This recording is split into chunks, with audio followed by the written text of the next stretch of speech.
Hare Krishna, Hare Krishna, Krishna Krishna, Hare Hare, Hare Rama, Hare Rama, Rama Rama, Hare Hare.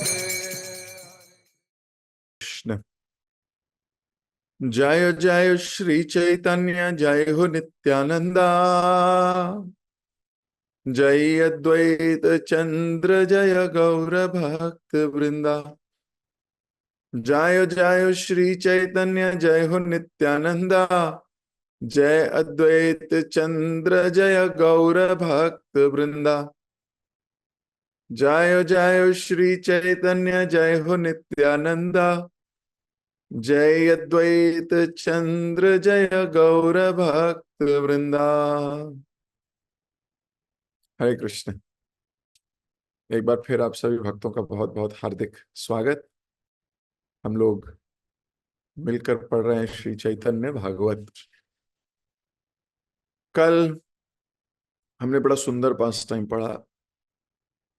Devanand पंडित को महाप्रभु ने डांट लगाई है, फटकार लगाई है और बोला है तुम्हें इतना भी नहीं आती भक्ति, रत्ती भर भक्ति नहीं है तुम्हारे अंदर। तो जब महाप्रभु ने डांट लगाई है, सौभाग्य है देवानंद पंडित का। और ऐसा नहीं कि देवानंद पंडित ने पलट कर बोला अच्छा तुम्हें क्या आती है, जरा तुम बताओ जरा फिर। आपको लगता है सिर्फ आपको आती है ऐसा पलट कर नहीं बोला देवानंद पंडित। देवानंद पंडित ने लज्जित हो गया। इसका मतलब अहंकार नहीं है, इसका मतलब विनम्रता से स्वीकार कर रहा है।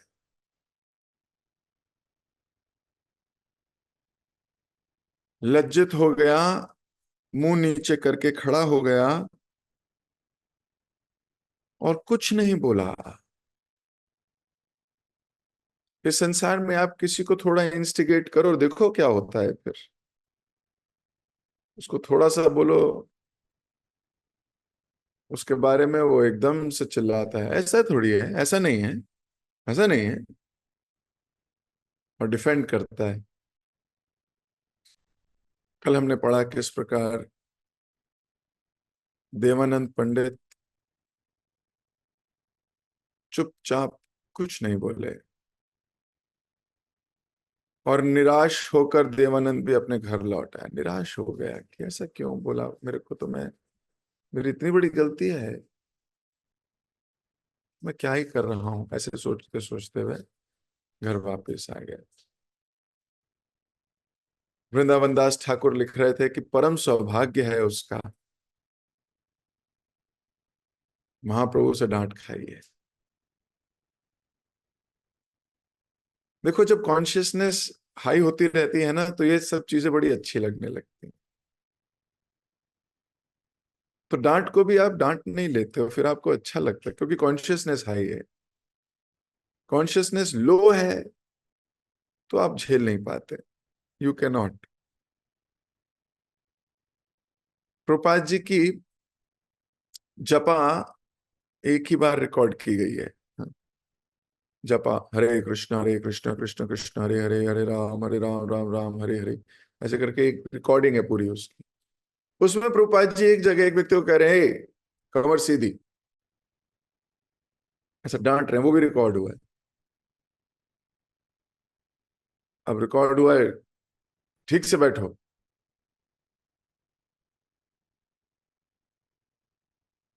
अब उस वक्त उसको क्या लगा होगा पता नहीं, लेकिन रिकॉर्डिंग के बाद कई सालों के बाद प्रभुपाद जी चले भी गए संसार से। उसके बाद कई लोग क्लेम करने आए पता है वो मेरे को डांटा था। दूसरे बोला ना नहीं वो मेरे को डांट रहे थे।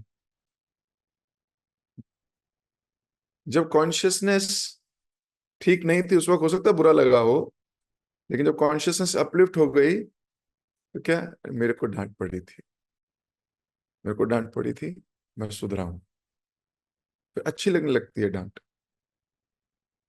क्यों? कॉन्शियसनेस आप अपलिफ्ट कर गए, आप त्रिगुण्य विश्यावेद, आप कोशिश कर रहे हो तीनों गुणों से ऊपर उठने की। तो स्वयं महाप्रभु द्वारा प्रताड़ित होना एक दुर्लभ वरदान है, बहुत दुर्लभ वरदान है। कोई शुद्ध भक्त आपको डांट दे, बड़ा दुर्लभ वरदान है। पॉइंट इतना है कि जब कोई डांटता है तो हम बोल देते हैं ये तो शुद्ध भक्ति नहीं है।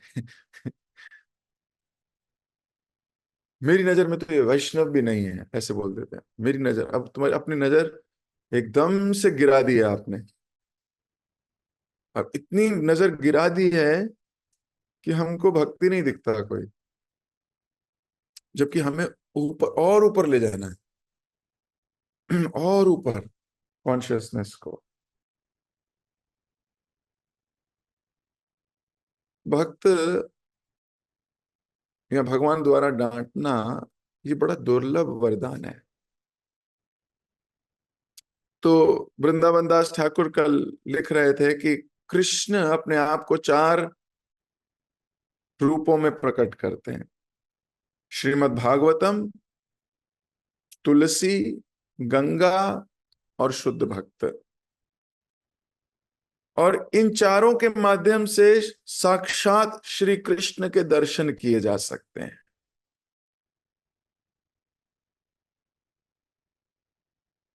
इन चारों में साक्षात श्री कृष्ण के दर्शन किए जा सकते हैं, ऐसा लिखा है। पर दर्शन होंगे जब आप कॉन्शियसनेस अपलिफ्ट करोगे। अदरवाइज दर्शन नहीं, आपको अजीब ही लग रहा होगा, उनको देखने का भी मन नहीं करेगा। Consciousness is down, very down.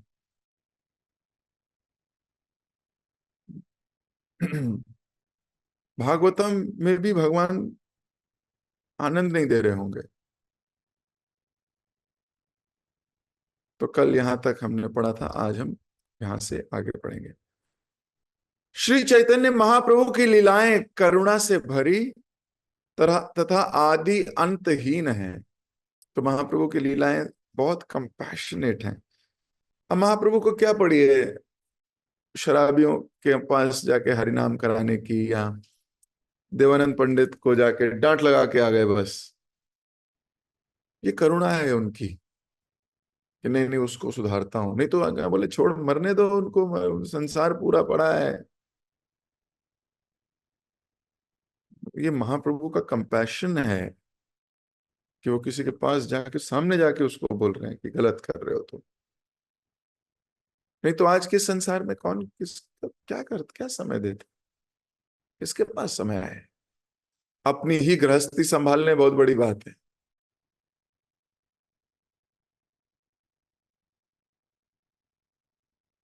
ये संसारी लोगों से मिलो, वो बोलते हैं टाइम नहीं है। मतलब एक परिवार में उन्होंने अपने आप को कितना इनग्रॉस कर लिया है कि टाइम नहीं है उनके पास। ऑफिस घर, ऑफिस घर, ऑफिस घर, बीच में कोई टाइम नहीं है।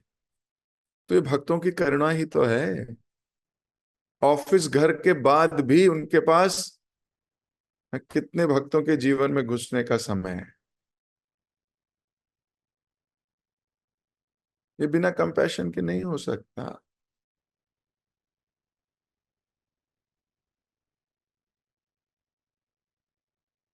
तो महाप्रभु की जितनी लीलाएं हैं ये कंपैशन से भरी हुई हैं। इसलिए इसी दृष्टि से देखो। और ना इनका आदि है और ना ही इनका कोई अंत है। हर क्षण एक लीला है। ये तो जो प्रेमी है वो देखते हैं और लिपिबद्ध कर लेते हैं। हर चीज के पीछे उनको उसका भगवान का कंपैशन दिखाई देता है, दृष्टि है। इस पुस्तक के पृष्ठों पर वर्णित महाप्रभु की ये सब लीलाएं उस अमृत वर्षा के समान है जो व्यक्ति के चित्त में व्याप्त नास्तिकवाद की कटुता को मधुरता में परिवर्तित कर सकती है। तो इस पुस्तक में वृंदावन दास ठाकुर लिख रहे हैं नास्तिकवाद भी है ना, अगर वो भी बदल जाएगा। हृदय परिवर्तन करने की ताकत है इस पुस्तक में। अब हृदय परिवर्तित होना बड़ा मुश्किल काम भी है और बड़ा सुलभ काम भी है। ट्रांसफॉर्मेशन,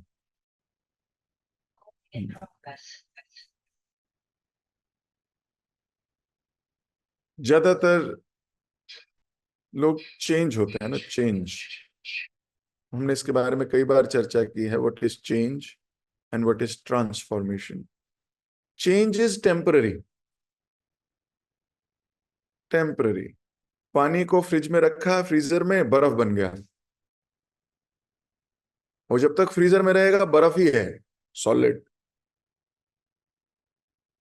जैसे ही उसको फ्रीजर से निकाला, थोड़ी देर बाहर रखा, फिर पानी। इसका मतलब चेंज हुआ था। थोड़े दिनों के लिए सेवा भाव आया था, थोड़े दिनों के लिए प्रेम आया था, थोड़े दिनों के लिए, है ना, चेंज हुआ था, उसे अच्छा लग रहा था थोड़ा चेंज। लेकिन एक है ट्रांसफॉर्मेशन। चेंज रिवर्सिबल है, वापस अपनी उसी कॉन्शियसनेस में आ सकते हो। लेकिन transformed devotee, they are transform, they can never come back in their past stage. Then you can say they have transformed. Caterpillar में से बटरफ्लाई निकल गई, ट्रांसफॉर्म हो गई। अब वो बटरफ्लाई का है, मैं दोबारा कैटरपिलर बन जाऊं, पॉसिबल नहीं है। इसको बोलते हैं ट्रांसफॉर्मेशन। तो यहां लिख रहे हैं कि किसी भी व्यक्ति का चित्त प्रवर्तित कर सकती है, उसको ट्रांसफॉर्म कर सकती है। श्री चैतन्य महाप्रभु को अति प्रिय नित्यानंद प्रभु कभी हमें उनके चरण कमलों के आश्रय से दूर ना करें। कह रहे हैं कभी नित्यानंद प्रभु हमें महाप्रभु से अलग ना कर दें। हम हमेशा नित्यानंद प्रभु की कृपा याचना करते रहें।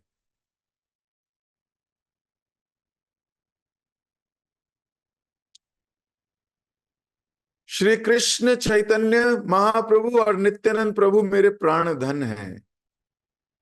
मैं वृंदावन दास नम्रता पूर्वक उनके चरण कमलों पर यह गीत समर्पित करता। तो वृंदावन दास Thakur is paying obeisances through this song। ये जो लिखा है उन्होंने, ये इसके माध्यम से वो अपनी शरणागति को प्रकट कर रहे हैं महाप्रभु और नित्यानंद प्रभु की तरफ।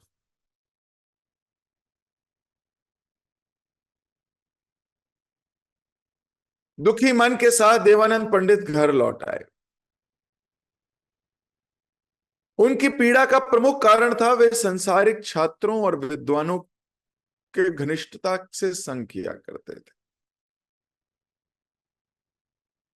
यद्यपि सामान्य लोग देवानंद को संत मानते थे, परंतु पर्याप्त रूप से शुद्ध न होने के कारण वे अधिक समय तक महाप्रभु के सम्मुख खड़े नहीं हो पाए। संत वैष्णवों की कृपा से ही भगवान को प्राप्त किया जा सकता है, भगवान को बिना भक्तों के प्राप्त नहीं किया जा सकता। और ये अनलिमिटेड कृपा चाहिए हमको। ऐसा नहीं कि हमें तो कृपा मिल गई, अब हो गया, अब हम कर लेंगे। Not possible. हमें जीवन के अंत तक कृपा चाहिए। ध्रुव महाराज को भगवान प्राप्त हुए, भगवान प्राप्त हुए, भगवान ने बोल दिया कि अभी कई हजार साल तुम्हें राज्य भी भोगना होगा। अब फिर राज्य भोगने लगे, राज्य करने लगे, भगवान के दर्शन प्राप्त किए हैं। लेकिन उसके बाद फिर इनके जीवन में एक कड़ी आई, जब यक्षों ने इनके भाई को मार दिया। भाई को मार दिया, फिर कॉन्शियसनेस विचलित हो गई। सोचिए, भगवान प्राप्त करने के बाद भी,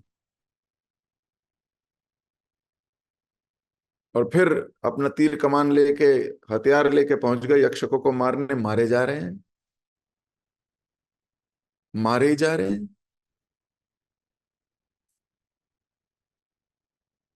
एक व्यक्ति की गलती की सजा पूरे समुदाय को दे रहे हैं। जिस प्रकार परशुराम ने कुछ क्षत्रियों की गलती से पूरे क्षत्रिय समाज को मारने का प्रण ले लिया, और ये सारे यक्षों को खत्म कर देंगे। वो तो बाद में फिर ब्रह्मा जी प्रकट हुए, भक्त प्रकट हुए, भक्त ने कहा मत करो। फिर कृपा हुई भक्त की, फिर शांत हुए, ओहो सॉरी, गलती हो गई, मैं पता नहीं कहाँ चला गया। सोचो, भगवान प्राप्ति के बाद भी कृपा की आवश्यकता है।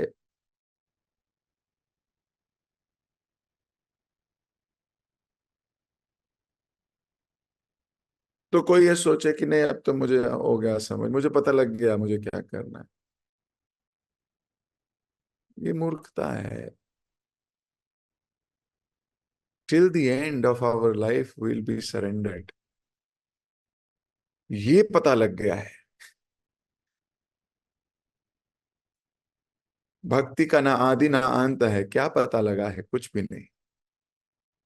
हाँ, ये बात गांठ बांध ली है कि अंत तक यही करना है। मारा भी रखा भी जो इच्छा तुहारा, नित्य दास प्रतीत अधिकार। मारा भी रखा भी, ये समझ में आ गई।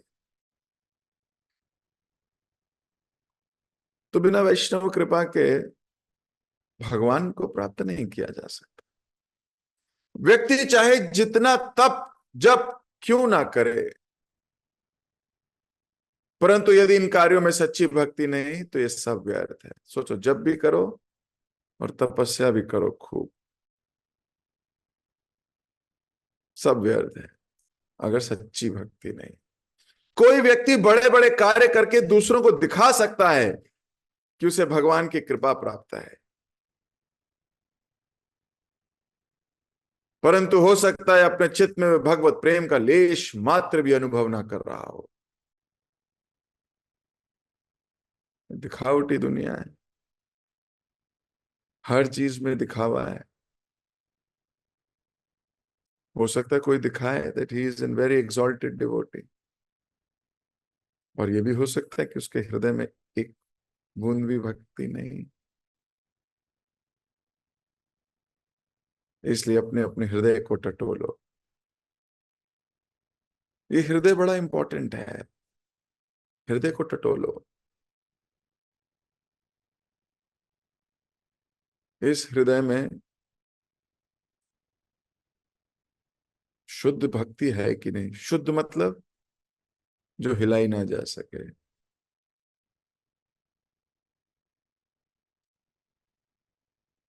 जो विचलित ना की जा सके किसी भी परिस्थिति में।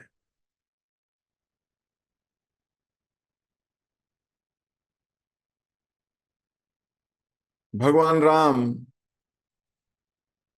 जब रावण को मारने के लिए लास्ट तीर निकाल लिया, तो रावण के हृदय की तरफ लगा दिया तीर, फिर रुक गए। बोले इसके हृदय में नहीं मार सकता मैं, इसके हृदय में सीता है, और सीता के हृदय में मैं, और मेरे हृदय में सारा संसार। तो अगर मैंने इसके हृदय को मारा, ये सारा संसार नष्ट हो जाएगा। तो भगवान ने उसके हृदय पे नहीं, उसकी नेवल पे, नाभि पे वार किया।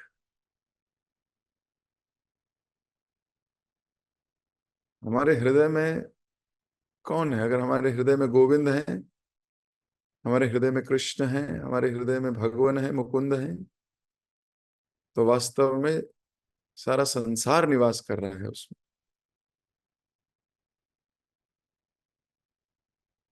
अगर हृदय में सच्ची भक्ति है तो आप बहुत आनंद लोगे। आप एक क्षण के लिए भी दूर नहीं होना चाहोगे। जिस प्रकार मैं कई बार उदाहरण देता हूं, शास्त्र का उदाहरण है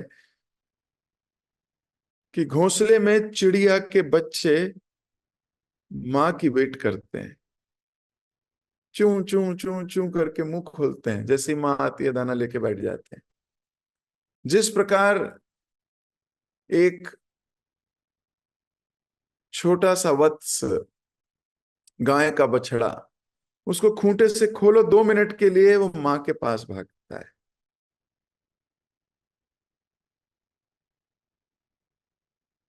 इस प्रकार क्या हमारा अट्रैक्शन है हमारे गुरुजनों की तरफ? 4 करोड़। क्या हम कृष्ण की तरफ ऐसे भागते हैं, या हम अपनी कंफर्टेबल कोजी लाइफ की तरफ भागते हैं?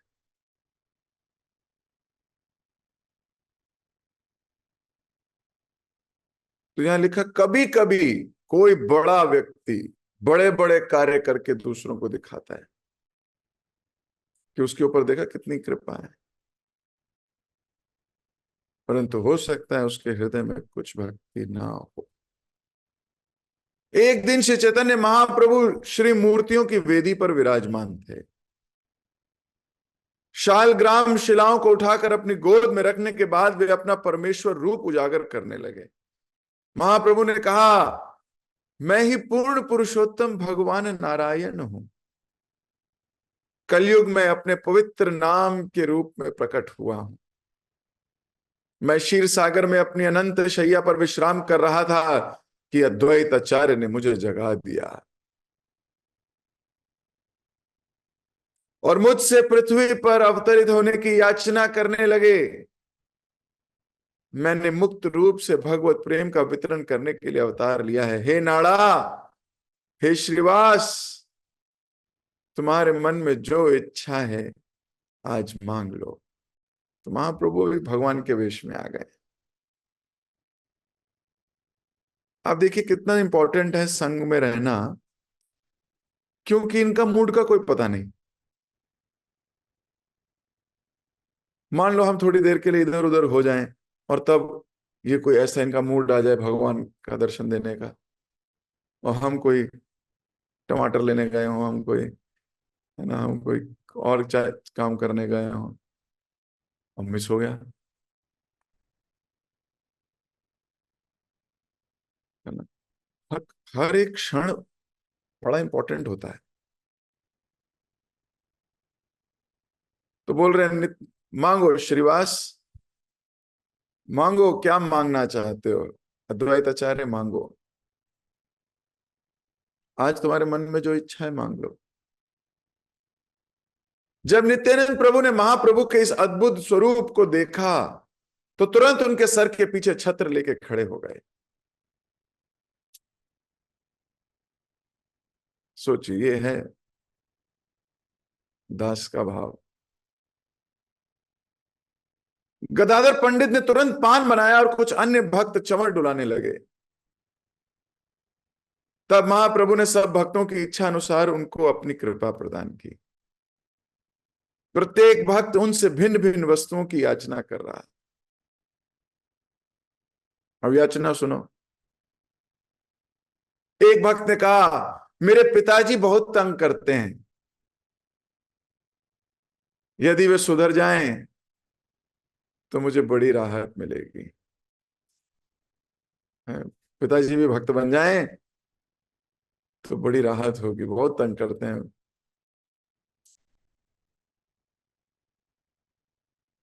तो कई बार ऐसा होता है, क्योंकि भक्त पिता के कंट्रोल में होता है, बच्चा है अभी तो कंट्रोल में है, डिपेंडेंट है।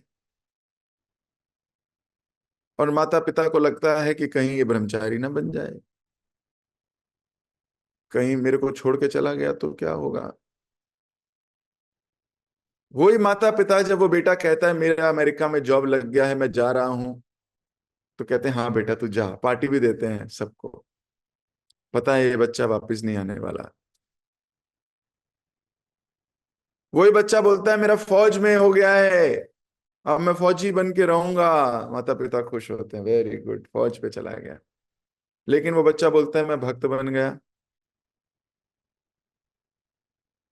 तो लगता है वो अरे।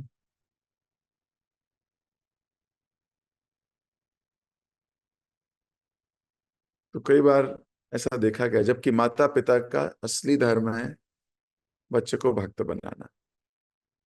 अब भक्त हर श्रेणी में हो सकता है, चाहे वो गृहस्थ हो, सन्यासी हो, ब्रह्मचारी, कोई भी हो,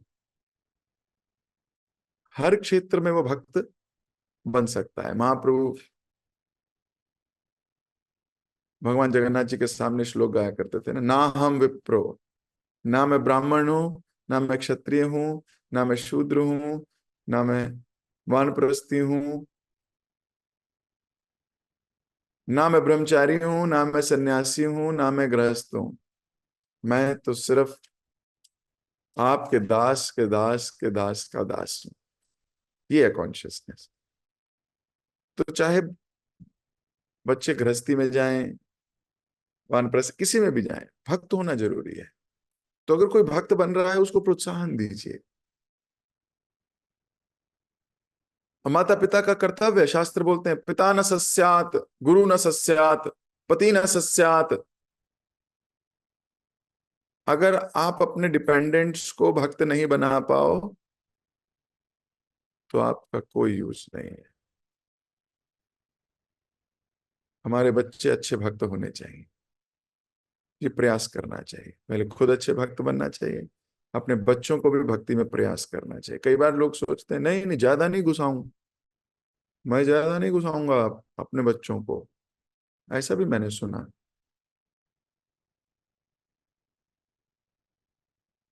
ज्यादा घुसेंगे तो पता नहीं क्या होगा। मैं घुसूंगा पर ज्यादा, मुझे तो मजा आ रहा है, बच्चों को मैं ज्यादा नहीं, मैं अपने बच्चों को। आपको क्या लगता है, आप भगवान को ये सुन के बहुत अच्छा लग रहा होगा।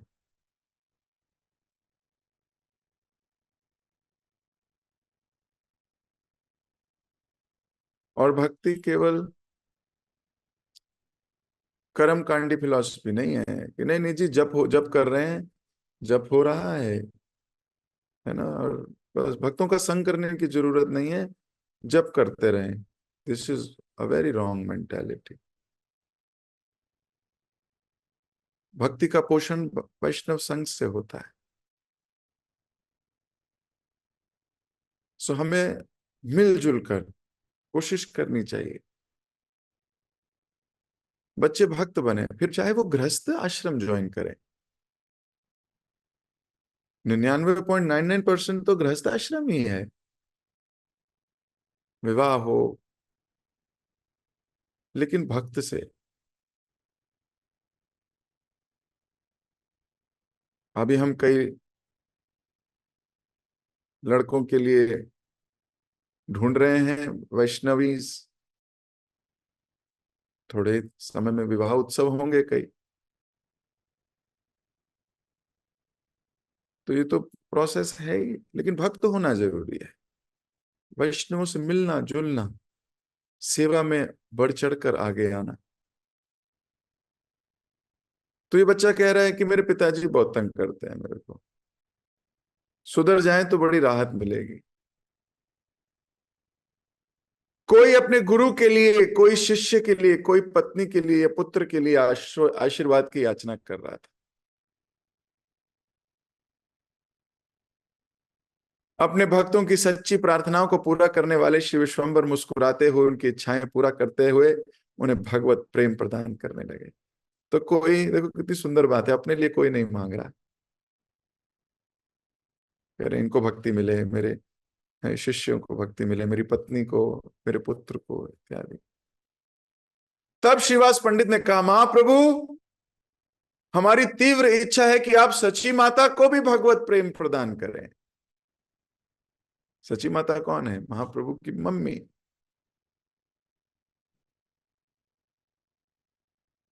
महाप्रभु ने उत्तर दिया, कृपया दोबारा ये बात ना कहना श्रीवास, मैं तुम्हारा ये निवेदन स्वीकार नहीं कर सकता, क्योंकि सची माता ने एक वैष्णव के प्रति अपराध किया है, फलस्वरूप वह भगवत प्रेम से वंचित रहेगी। महाप्रभु बोल रहे हैं, मेरी मां को भगवत प्रेम नहीं दूंगा मैं। क्यों? क्योंकि वो वैष्णव अपराधी है।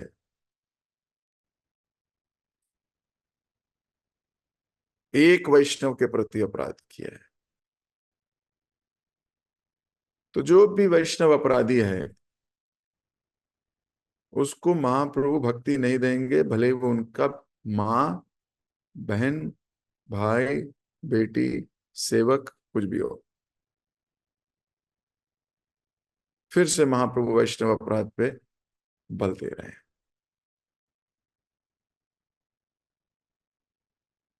सो हमें टटोलना चाहिए कहीं हमसे कोई वैष्णव अपराध ना हो।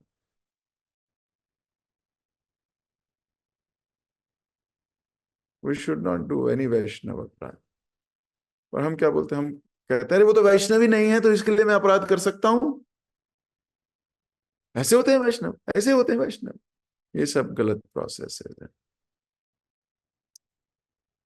Anybody who is chanting the holy name even with ulterior motives,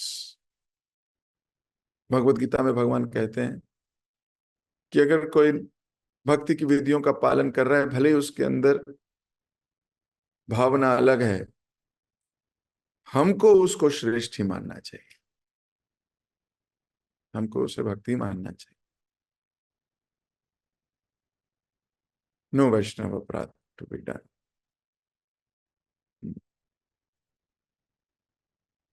हाँ, वैष्णव निंदक है तो फिर तो निंदनीय है, ऐसा शास्त्र बोलते हैं।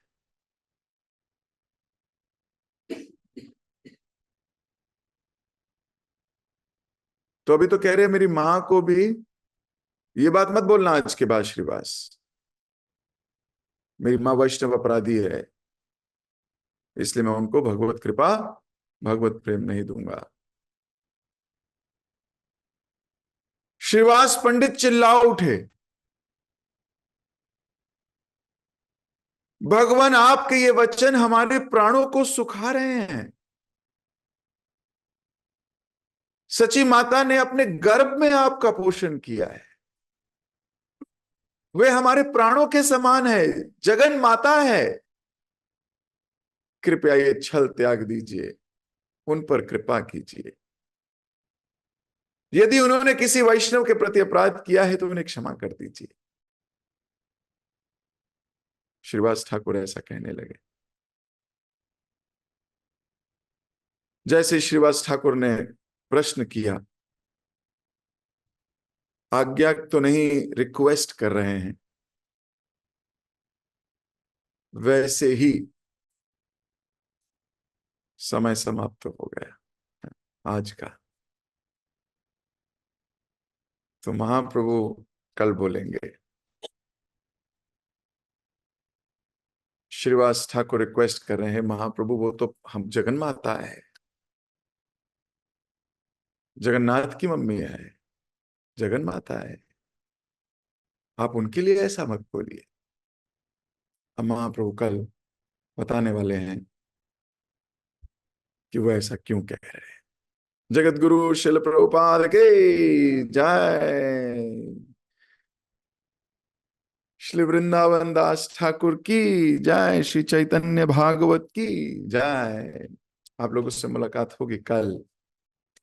हरे कृष्ण।